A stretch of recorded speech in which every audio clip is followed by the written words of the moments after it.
Pregnancy కోసం medicine వాడడానికి వచ్చే జంట చేయించుకోవాల్సిన బేసిక్ టెస్ట్లు ఏంటంటే, అమ్మాయిల్లో వచ్చేసరికి పెల్విక్ స్కాన్. ఈ స్కాన్ లో యూట్రస్, ఓవరీస్ లో ఏమైనా సిస్టులు ఉన్నాయని చూస్తాము. అలానే యాంట్రల్ ఫాలికల్ కౌంట్ అంటే ఫ్యూచర్ డెవలపింగ్ ఎగ్స్ ఎన్నో కూడా చెక్ చేస్తూ ఉంటాం. Next haemoglobin, sugars, thyroid, prolactin అనే హార్మోనల్ లెవెల్స్, ఏఎంహెచ్ అనే బ్లడ్ టెస్ట్.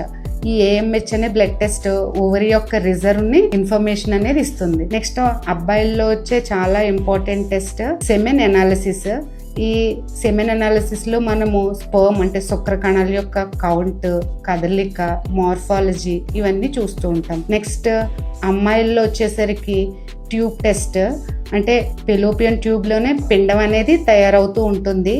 ఈ ట్యూబ్ ఎలా ఉందని, అంటే ఏదన్నా ముడుచుకుందా, బ్లాక్స్ ఏమన్నా ఉన్నాయని చూడడానికి యూజ్ చేసే టెస్ట్ హెచ్ఎస్జి.